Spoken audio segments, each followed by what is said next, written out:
அனைவருக்கும் வணக்கம். நம்ம இப்போ அடுத்து பார்க்க போகிறது என்னன்னு சொல்லி பார்த்தீங்கன்னா, கழிவு நீக்க மண்டலம். நமது உடம்பில் இருந்து நைட்ரஜன் கலந்த கழிவுகள் கழிவு நீக்க மண்டலம் மூலம் வெளியேறுகின்றன.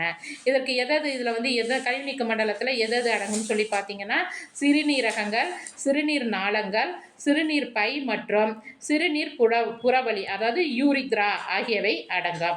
சிறுநீரகம் அப்படிங்கிறது பார்த்தீங்கன்னா, சிறுநீரகங்கள் அவரை விதை வடிவத்தில் அடிவயிற்று பகுதியில் அமைந்துள்ளன.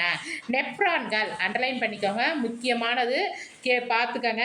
நெப்ரான்கள் அப்படிங்கிறது பார்த்தீங்கன்னா சிறுநீரகத்தின் செயல் அடிப்படை அலகு அப்படின்னு சொல்கிறாங்க. இவை இரத்தத்தினை வடிகட்டி சிறுநீரை உருவாக்குகின்றன. அப்போ நல்லா பார்த்துக்கங்க.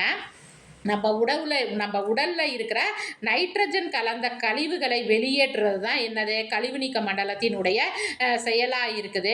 இதில் என்னென்ன இருக்குது, இந்த செயலை எது செய்யுதுன்னு சொல்லி பார்த்தீங்கன்னா, சிறுநீரகங்கள், சிறுநீர் நாளங்கள், சிறுநீர் பை, அப்புறம் சிறுநீர் புறவழி. இந்த செயலை செய்கிறது வந்து என்னது, சிறுநீரகங்கள். அதுக்குள்ளே என்னத்துக்கு இருக்குது, சிறுநீர் நாளங்கள்.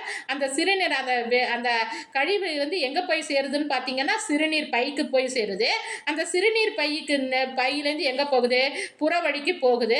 இதையும் கொஞ்சம் நல்லா எல்லாம் இதனுடைய அந்த நாளையும் என்ன பண்ணிக்கோங்க, எல்லாரும் நல்லா பார்த்துக்கோங்க. அதேமாரி 1 மார்க் கொஸ்டினில் ஏதாவது கேட்கலாம். நெப்ரான்கள் அப்படிங்கிறது சிறுநீரகத்தின் செயல் அடிப்படை அலகு அப்படின்னு சொல்லியிருக்கிறாங்க. இதை கொஞ்சம் பார்த்துக்கோங்க. நன்றி, வணக்கம்.